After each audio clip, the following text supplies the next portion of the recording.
Lá fora, ocultos na vastidão do espaço, há planetas tão estranhos que nem mesmo a ficção científica poderia tê-los imaginado. Pela primeira vez, cientistas estão descobrindo planetas alienígenas além do nosso sistema solar. Lugares onde o gelo é quente e a chuva é feita de ferro. Eles são inexplorados, extraordinários e imprevisíveis. E em algum lugar, em meio a esses estranhos novos mundos, os cientistas procuram as maiores de todas as descobertas. Planetas como os nossos, planetas alienígenas. Planetas alienígenas.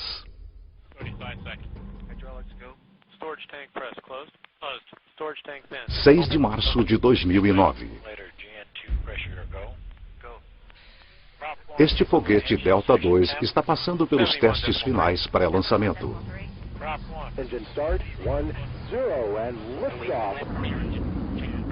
É o início de uma missão extraordinariamente ambiciosa.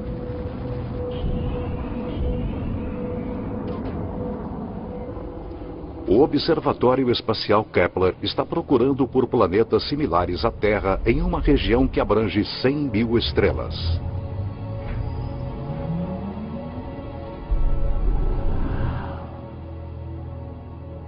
É a culminação de uma jornada que começou há mais de uma década, com uma das mais profundas descobertas científicas jamais realizadas.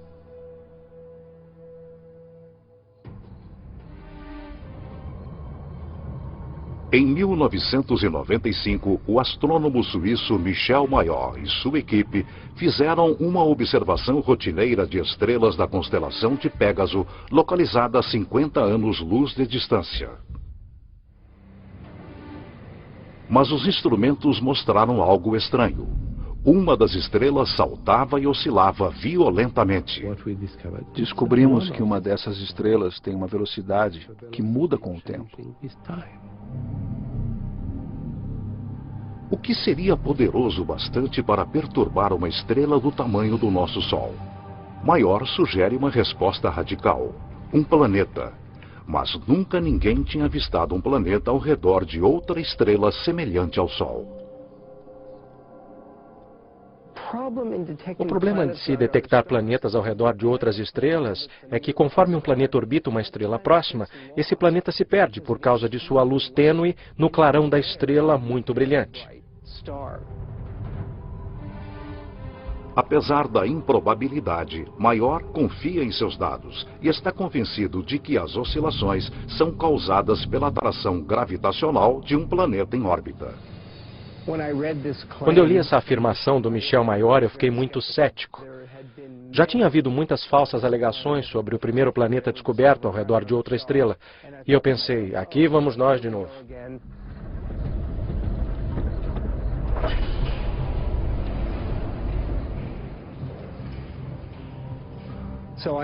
Então eu decidi observar a estrela por 4 noites consecutivas.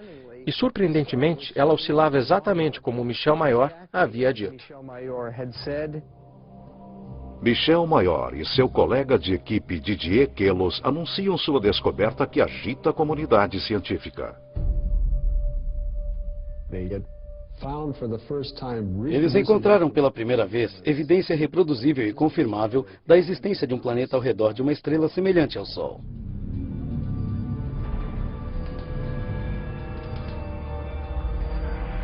Oficialmente chamado 51 Pégase B, o planeta foi apelidado Belerofonte, em homenagem ao herói grego que domou o cavalo alado Pégaso. É um planeta que quebra todas as regras.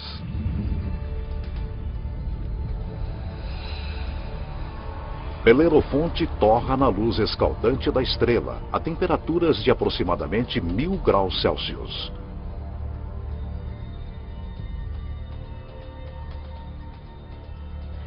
Tem quase 150 vezes a massa da Terra e é um gigante gasoso como Júpiter.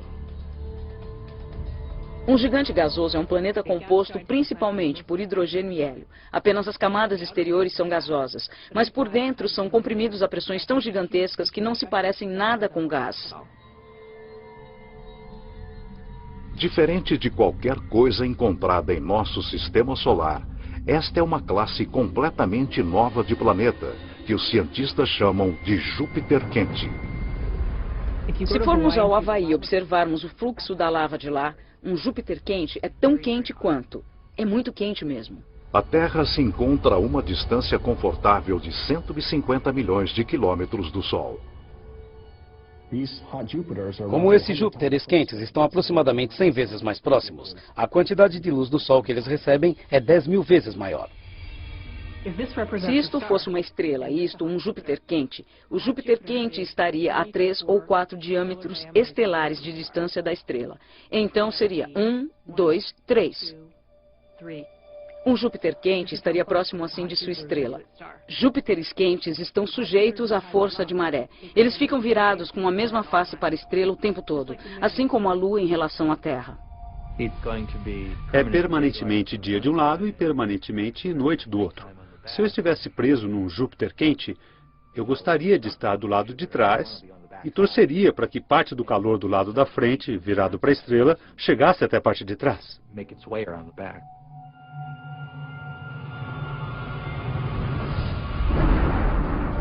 As variações na temperatura causam ventos extremos na atmosfera de Belerofonte.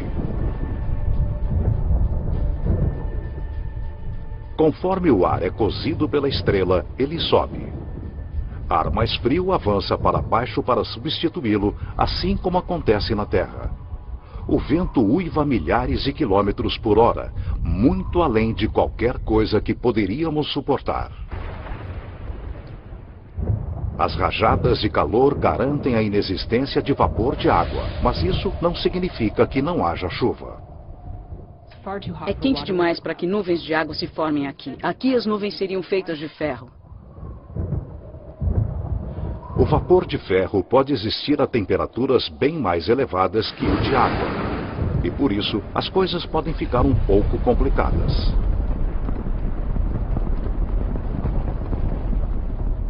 É melhor que seu guarda-chuva seja bem resistente, porque o ferro vai começar a cobri-lo rapidamente, torná-lo extremamente pesado e simplesmente o destruiria.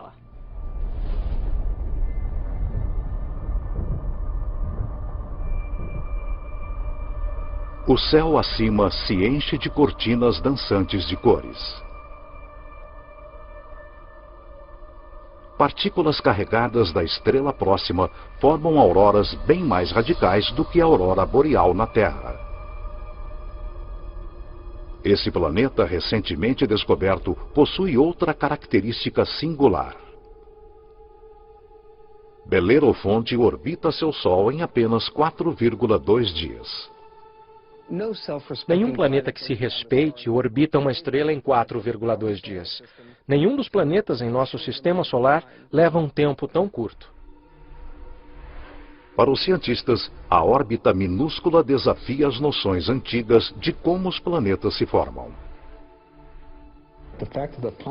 O fato de que o planeta orbitava a cada 4 dias era um enigma total. Até que uma noite, no meio da noite, acordei e pensei, isso deve ser prova de que os planetas migram para dentro. Eles não ficam parados onde estão. A chave do enigma encontra-se em como os planetas se formam. Os planetas são um subproduto da formação das estrelas. Quando as estrelas se formam, elas têm um disco de poeira e detritos à sua volta, e desses detritos formam-se os planetas. Muito do que sabemos vem do telescópio espacial Hubble, conforme ele se volta para regiões como a nebulosa da Águia. Essa nuvem interestelar é adornada por discos de poeira e gás que se contraem. Um aglomerado gigante se forma no centro de cada disco. As temperaturas chegam a 10 milhões de graus Celsius. A mesma fusão nuclear que energiza nosso Sol é liberada.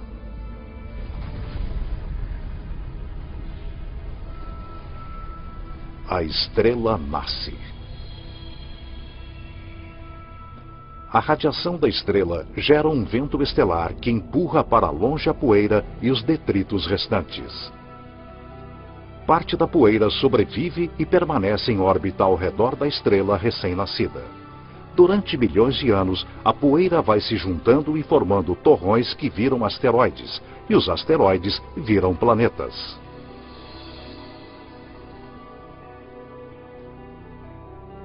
Esses planetas migram através do disco até que encontram uma órbita estável.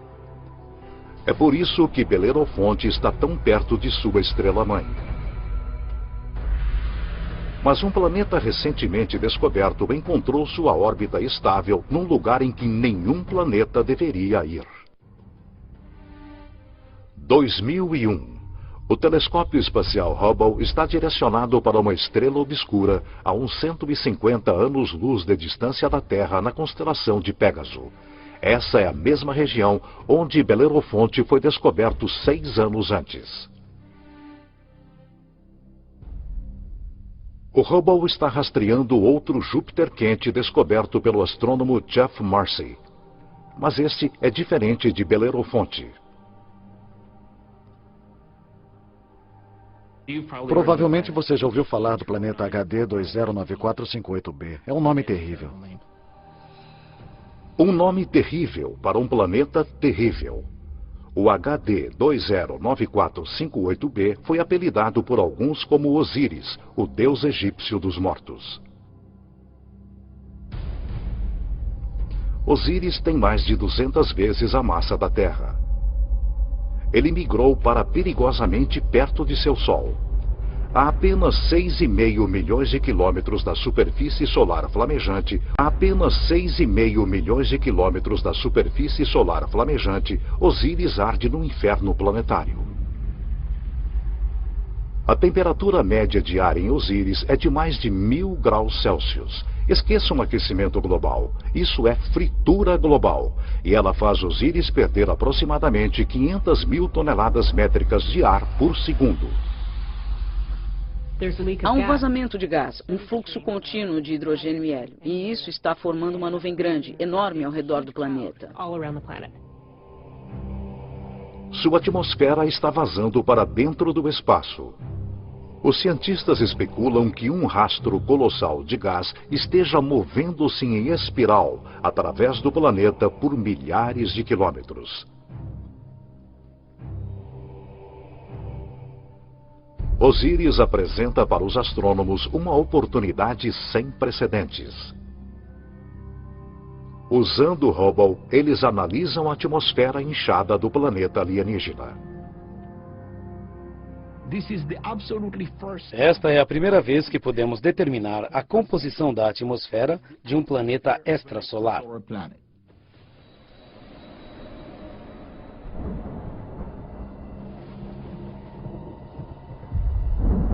Surpreendentemente, o Hubble detecta muitas substâncias químicas básicas necessárias à vida: sódio, carbono, hidrogênio e oxigênio. Mas Osíris é quente demais para que nele haja vida como a conhecemos. No entanto, pode haver outras formas de vida que se desenvolvem em temperaturas mais elevadas. Mas não há superfície sólida, como a conhecemos em um Júpiter quente. Então essa vida teria que ser de minúsculos micróbios flutuando em aerossóis. E sobre a nossa própria Terra, nós temos vida que flutua pela nossa atmosfera. Mas essa vida não começou lá. Por isso, quase certamente, não existiria vida em Júpiteres quentes. Os astrônomos descobriram muitos Júpiteres quentes desde que Belerofonte foi descoberto em 1995. Mas as condições nesses mundos os descartam como lugares onde o drama da vida pode se desenvolver.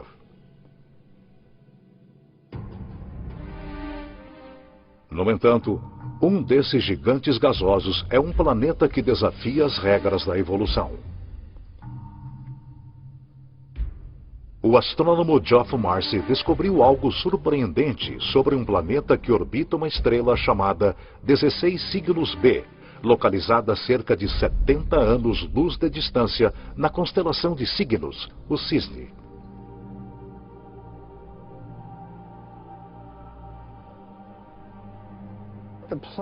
O planeta estava claramente em uma órbita alongada, o que o trazia para perto e depois para longe da estrela-mãe. E claro, isso desafiava nossas expectativas baseadas em nosso próprio sistema solar, onde todos os planetas circundam nosso Sol em órbitas quase circulares, como aqueles sulcos em um disco de vinil. Como um gigantesco ioiô no espaço, o gigante gasoso vai para frente e para trás, atravessando seu sistema solar.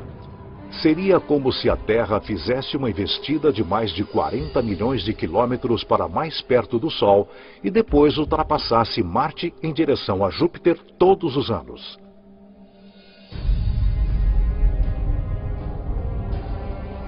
E como todos os gigantes gasosos do nosso sistema solar, este planeta ioiô provavelmente tem um séquito de luas. Marcy especula que uma dessas luas poderia ser semelhante à Terra. E é aí que começa a história interessante. Imaginem uma lua rochosa, com lagos, oceanos, talvez rios e quedas d'água sobre a superfície. A lua orbitando seu planeta e os dois orbitando a estrela-mãe. Diferente da lua sem ar que circula a Terra, essa lua é um mundo com estações extremas. Na Terra, as estações acontecem devido à inclinação de nosso planeta. Aqui, elas são causadas pela órbita alongada. Esses pobres planetas que estão nessas órbitas elípticas alongadas sofrem mudanças terríveis em seu clima no decorrer de um ano. Conforme chegam mais perto, o planeta ioiô e sua lua são esturricados pela estrela. Começa o verão.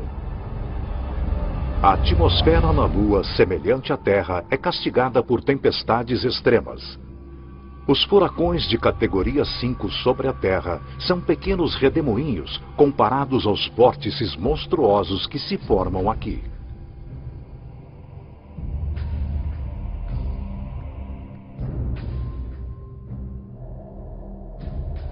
As nuvens ficam mais espessas conforme a água evapora. As temperaturas aumentam dramaticamente. Qualquer água ou gás aqueceriam. E, de fato, os oceanos ferveriam e virariam vapor. Seria como uma enorme sauna. Durante o pico do verão, toda a Lua é sufocada por temperaturas de mais de 400 graus Celsius.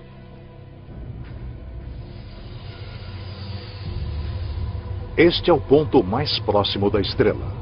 Durante sua órbita total de 26 meses, a estação de verão mal chega a 2 meses, mas é uma estação e tanto. O planeta e sua lua afastam-se da fornalha da estrela.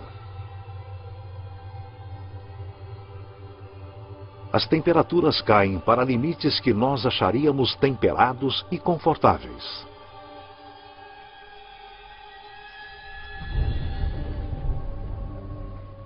Com a chegada do outono, as chuvas retornam para a lua tostada. As bacias oceânicas secas enchem-se novamente e os mares sobem, formando novas linhas costeiras.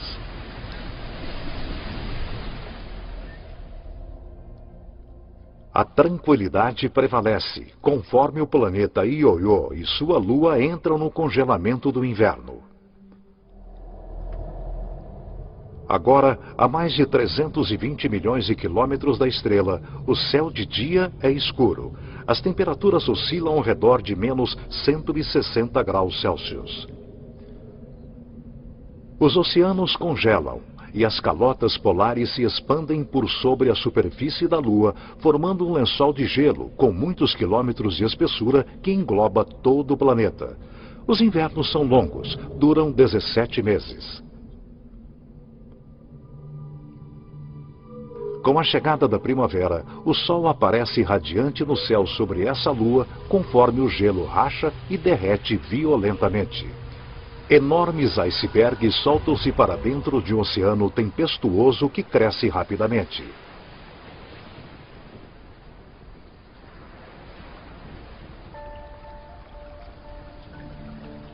Por 2 períodos muito curtos, durante o degelo da primavera e as chuvas do outono, o clima sobre essa lua, semelhante à Terra, fica fresco e confortável.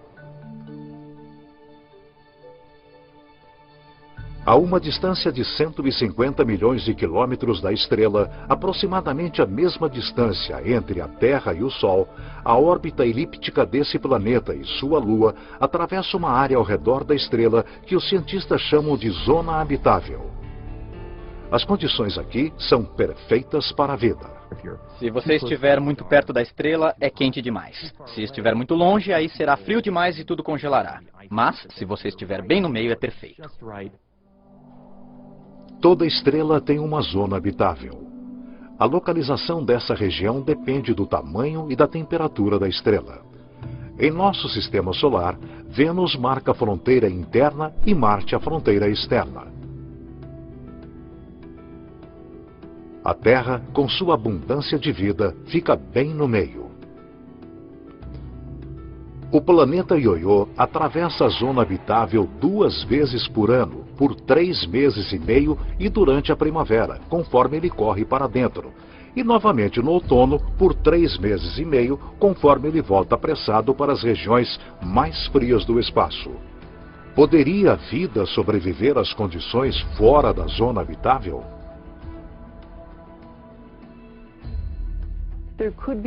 É possível que haja formas de vida inteligentes o suficiente para hibernarem, como fazem os animais da Terra durante a estação de inverno. Se isso parecer fantástico, pensem nas zonas das marés da Terra. Nas zonas das marés, a vida prolifera, é claro, perto da praia. E isso acontece apesar das correntes. A água vem e cobre muitas das formas de vida. Quando a maré baixa, a água retrocede, mas mesmo assim essas espécies sobrevivem perfeitamente bem. O estranho ciclo da órbita do planeta Ioiô cria condições transitórias apropriadas à vida, mas também à morte.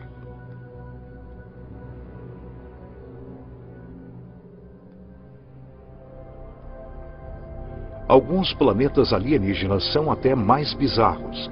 Imaginem um mundo que não tem estrela para orbitar. Os cientistas especulam que a nossa galáxia esteja cheia de planetas errantes, vagando pelos caminhos obscuros do espaço interestelar. São planetas órfãos, planetas expulsos de seu sistema solar pelo caos da migração planetária. Os astrônomos chamam esses mundos de planemos. Planemos são planetas sem estrela. Eles vagam pela galáxia indefinidamente. Que força gigantesca seria necessária para expulsar um planeta de seu sistema solar? Quando uma jovem estrela se forma, com um contingente de planetas à sua volta, muitos desses planetas interagem uns com os outros gravitacionalmente. Empurram uns aos outros, estilingam uns aos outros, de modo que um deles é ejetado do sistema planetário, eliminado do programa por votação. Se infelizmente você fosse um habitante de um planeta e fosse expulso por uma colisão ou quase colisão contra outro grande objeto, provavelmente se moveria rapidamente para fora da zona habitável. Há centenas de bilhões desses pobres planetas errantes, imprevisíveis e perdidos em nossa galáxia, a Via Láctea, sem uma estrela-mãe para lhe dar amor. Frios, escuros e silenciosos. Como os planemos não têm sol, eles são mundos sem dias nem anos.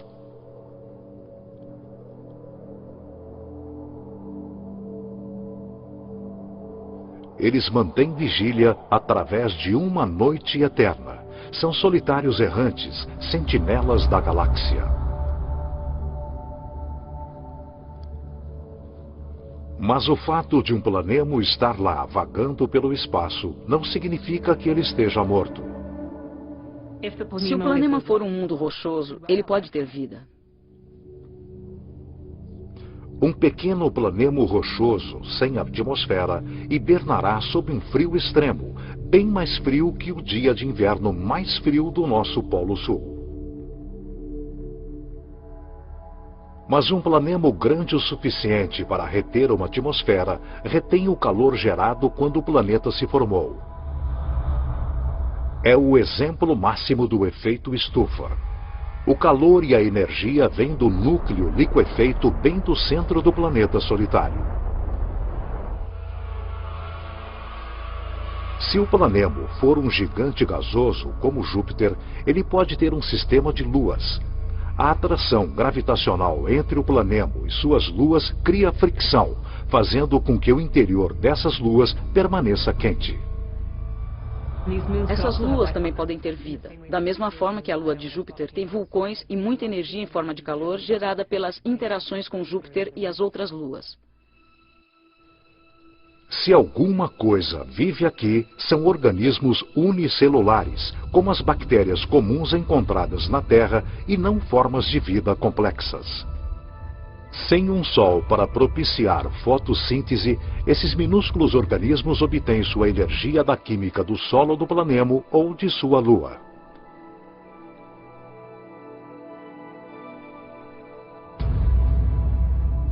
Há condições semelhantes na Terra. Colônias de bactérias são encontradas bem no fundo das minas na África do Sul. Elas não têm acesso a oxigênio ou à luz e sobrevivem inteiramente das substâncias químicas que produzem a partir da terra que as circunda.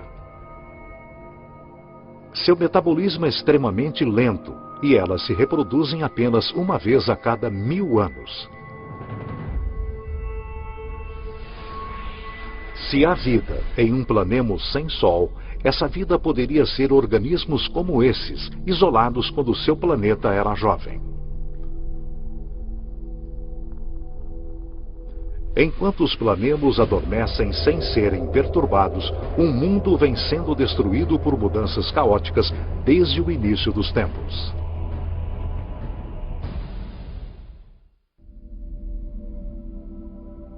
Em 2003, os astrônomos confirmam a existência de uma relíquia do início dos tempos na constelação de Escorpião. A maioria dos planetas encontrados fora do nosso sistema solar está localizada no disco principal da nossa galáxia.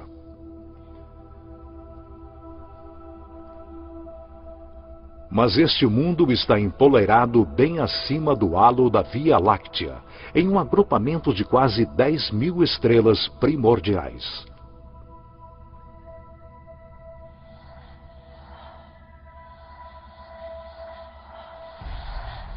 O planeta B162026 é mais conhecido por seu nome não oficial, Planeta Matusalém, a pessoa mais velha da Bíblia.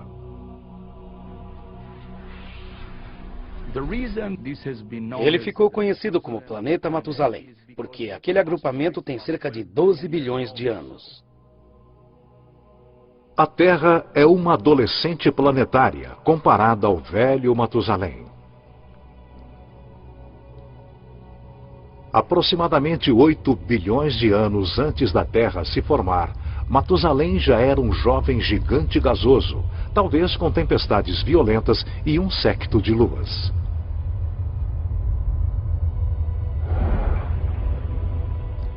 Os eons passam e os ventos e as tempestades diminuem, deixando para trás um mundo pacífico.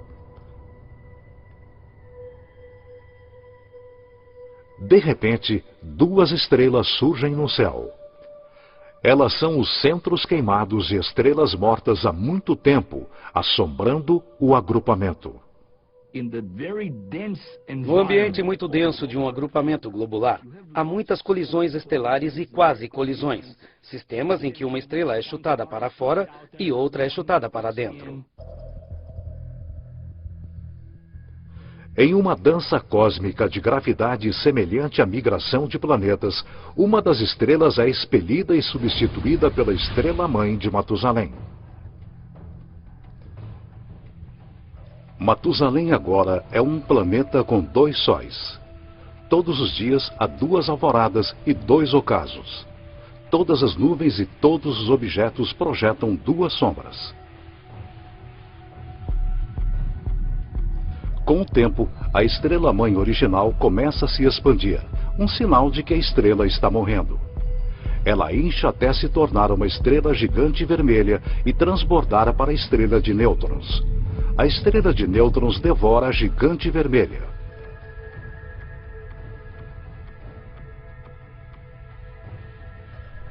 Hoje, Matusalém é um mundo aprisionado pelos esqueletos de duas estrelas mortas. O núcleo despido da gigante vermelha e sua acompanhante, a estrela pulsante de nêutrons.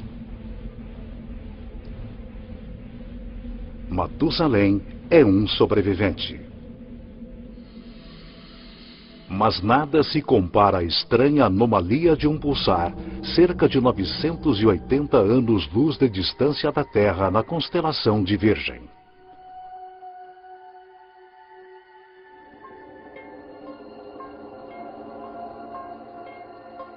De longe, um pulsar parece uma luz piscando. Mas de perto, os pulsares bombardeiam seus arredores com radiação letal. Não há lugar para planetas. No entanto, alguma coisa interfere com a precisão deste pulsar. Uma explicação seria que a anomalia é causada por um planeta. Mas muitos astrônomos não acreditam que existam planetas orbitando pulsares.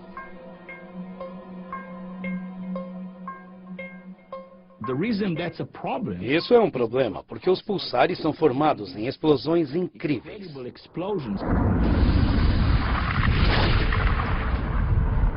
Quando uma estrela gigante vermelha explode, uma bola de fogo titânica conhecida como supernova libera tanta energia em 1 minuto quanto o nosso Sol gera em toda a sua vida. Quando uma estrela vira supernova, a onda de choque é tão imensa que é difícil imaginar que qualquer planeta sobreviva a ela. Quando a poeira cósmica se dissipa, tudo o que resta é o núcleo destruído da gigante vermelha, pulsando no centro de um campo de detritos em expansão.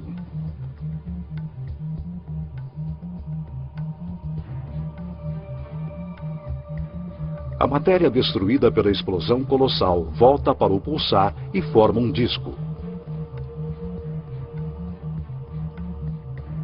Nesse caos, um novo mundo se forma, nascido do fogo e da destruição.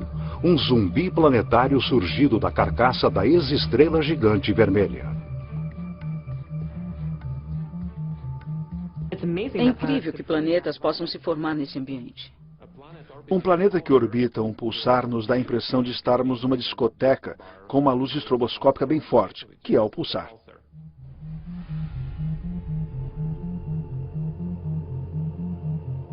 A radiação dessa fera estelar quebra as moléculas orgânicas necessárias à vida. O pulsar tem campos magnéticos muito fortes, que giram conforme a estrela gira rapidamente e suga qualquer material, elétrons, prótons, e os acelera e os arremessa para fora em alta velocidade. É como um vento solar violento. Não imagino que haja qualquer oportunidade, mesmo para uma forma de vida simples, microbial, emergir e florescer num planeta orbitando um pulsar. Principalmente porque se você estiver no pulso, você estará severamente energizado. E se não estiver no pulso, estará completamente destituído de energia. A descoberta de planetas pulsares mostra como novos mundos podem se formar depois da destruição de uma estrela. Independentemente de onde surge um planeta, seu processo de nascimento é repleto de perigos.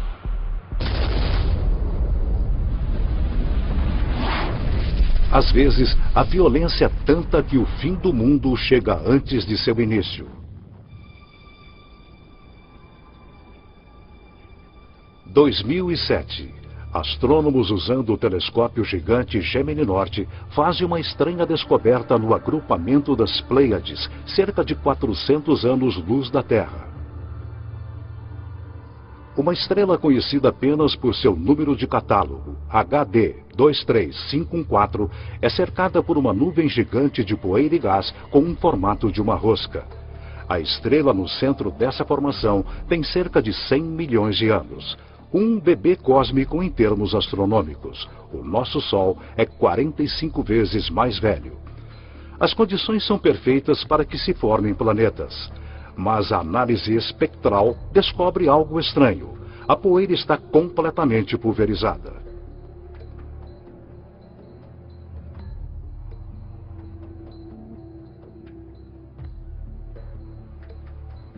Normalmente, uma estrela recém-nascida é cercada por jovens planetas. Os planetas se formam ao redor da jovem estrela em um disco protoplanetário de gás e poeira. Então, esses planetas seguem seu alegre destino, orbitando a estrela, sem perceberem que estão em uma órbita próxima demais de outro planeta. Bilhões de anos atrás, dois planetas primordiais que orbitavam a HD 23514 espiralam para sua morte. Conforme os dois mundos se aproximam, as forças das marés achatam cada planeta do formato de esfera para o formato ovalado. As forças das marés achatam cada planeta do formato de esfera para o formato ovalado.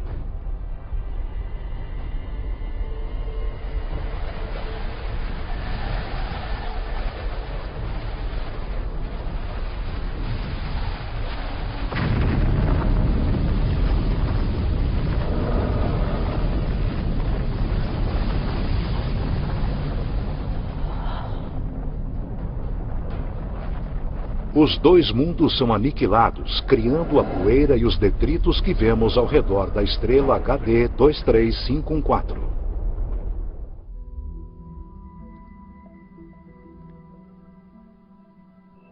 Há um novo planeta lá fora, um planeta cuja existência antes desconhecíamos. Não é apenas um planeta, é um novo tipo de planeta. Terra sob asteroides. Gosto de chamá-los de superterras. Eles são como a Terra, só que maiores, com até 10 vezes a massa da Terra. Uma das famílias de superterras se parece com a nossa própria Terra, continentes, oceanos. Algumas podem ser muito secas, como Marte. E também tem outra família que chamamos de mundos aquáticos, ou planetas oceanos, que são completamente cobertos por água. Bem-vindos a Gliese 581c.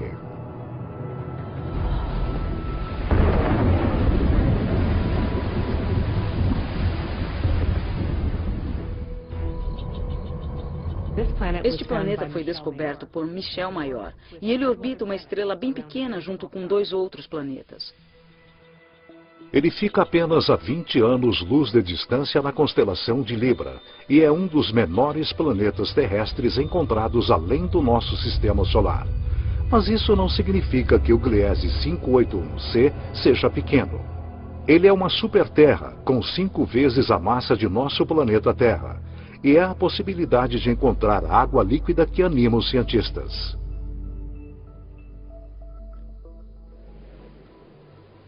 Um planeta oceano dá a sensação de estarmos no meio do Oceano Pacífico, sem terra à vista, só água.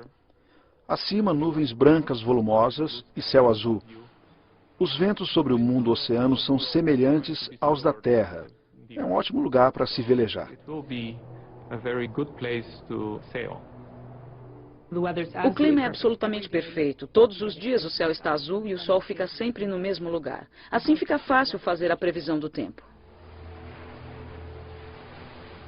Não há terra em lugar algum, nem bem abaixo da superfície.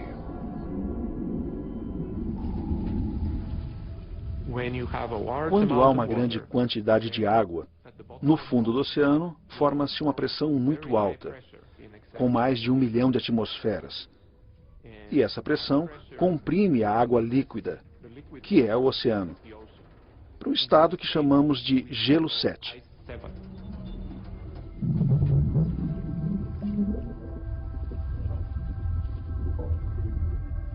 Não é como o gelo da nossa geladeira. As moléculas de água no gelo da nossa geladeira são meio que todas embaralhadas. Mas se o gelo se forma sob alta pressão, as moléculas de água ficam ordenadas e podem ficar alinhadas.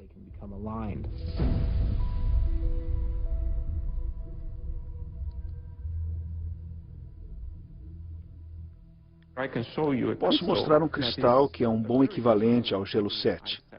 Halita, também conhecida como sal de rocha. Pode ser que o gelo 7 exista em nosso próprio sistema solar. Europa, uma das luas de Júpiter, pode ter um manto de água líquida circundado por uma grossa crosta de gelo. A pressão da crosta é tão grande que pode existir gelo 7 bem no fundo desses mares desconhecidos. Se nós aumentarmos a escala e degelarmos Europa, ela pode ser um mundo aquático semelhante a Gliese 581c. Podemos imaginar que a vida possa surgir no mundo aquático. Afinal, a água é essencial à vida sobre a Terra. Em todo lugar no nosso planeta onde há água, há vida. Não encontramos uma gota d'água estéril sobre a Terra, a menos que a coloquemos no forno de micro-ondas. Nesse mundo aquático poderia haver bactérias ou qualquer tipo de vida no próprio oceano.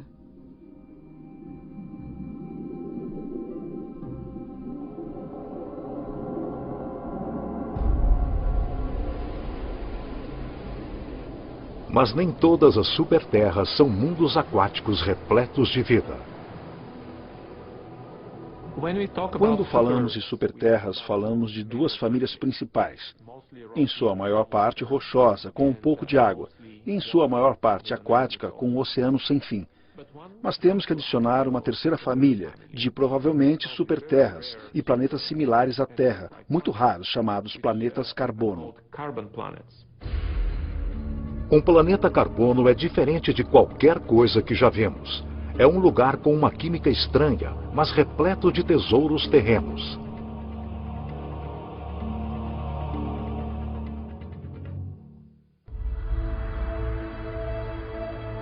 Por toda a nossa galáxia, há planetas que são áridos, pobres e inóspitos.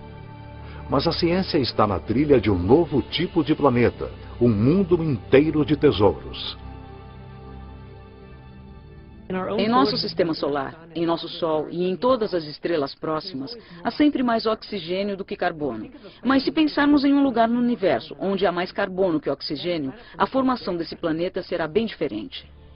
A análise espectral mostra que o carbono é bem mais abundante quando a 26 mil anos-luz de distância do centro de nossa galáxia. Os planetas que se formam aqui podem conter uma fartura de carbono. O céu matutino de um mundo de carbono seria qualquer coisa, exceto límpido e azul. Eu imagino uma névoa amarela com nuvens pretas de fuligem. E conforme penetramos mais na atmosfera, eu imagino lagos feitos de compostos como metano ou gasolina. Imagino esses poços borbulhantes, mal cheirosos de lodo negro, como poços de petróleo.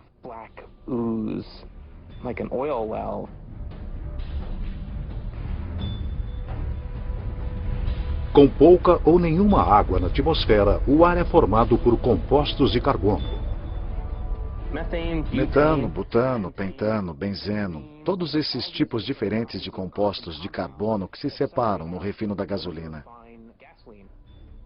Um dia pode chover benzeno, no outro pode chover butano. Por mais estranhos que possam parecer os planetas carbono, a qualidade do ar neles pode parecer familiar para alguns. O ar num planeta muito rico em benzeno será parecido ao de Los Angeles, com muitas partículas de smog, às quais infelizmente estamos acostumados por causa do escapamento dos automóveis. Apesar da poluição, planetas carbono podem ter um lado positivo bem atraente. É possível que vejamos diamantes, porque o planeta pode ter quantidades substanciais de carbono puro, composto do qual os diamantes são formados. Quando o carbono puro é comprimido, ele tende a se transformar em diamante.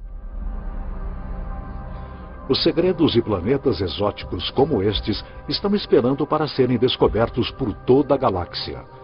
Mas os astrônomos não vão se satisfazer até encontrarem o seu santo graal. Um planeta como o nosso, que sustente a vida. A próxima Terra.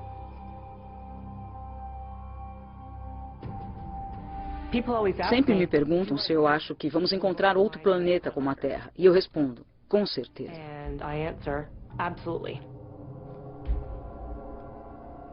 Cada estrela provavelmente possui planetas aproximadamente do mesmo tamanho que a Terra. Achamos que cada estrela tem vários planetas com a massa da Terra ou a massa de superterras. Então, se temos 200 bilhões de estrelas na galáxia, pode haver 400 bilhões de terras ou mais. 400 bilhões de terras. O Observatório Espacial Kepler é o primeiro instrumento capaz de encontrar um desses planetas. O Kepler está direcionado para a constelação de Cygnus, no céu noturno, para 100 mil estrelas, e tira uma foto atrás da outra a cada minuto. E o objetivo do Kepler é simples: procurar entre as 100 mil estrelas aquelas que às vezes ficam escuras. Quando a estrela varia ligeiramente seu brilho, significa que um planeta está passando na sua frente, bloqueando parte de sua luz. O tempo durante o qual a estrela fica sem brilho e a quantidade de luz bloqueada dizem aos cientistas o tamanho do planeta e sua distância de seu Sol. Uma boa analogia para isso seria olhar para a oscilação na luz de uma lanterna no momento em que uma pequena mariposa passasse voando pelo foco da luz. A variação na luz conforme o planeta transita é minúscula.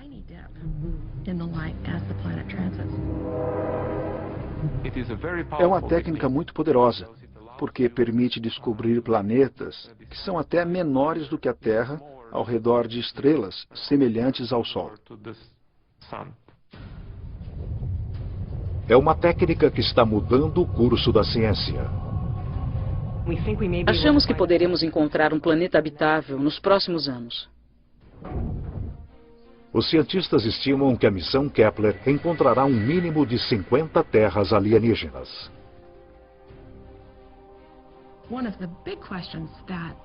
Uma das grandes dúvidas de quem procura vida fora da Terra hoje é: será que reconheceremos a vida se a descobrirmos?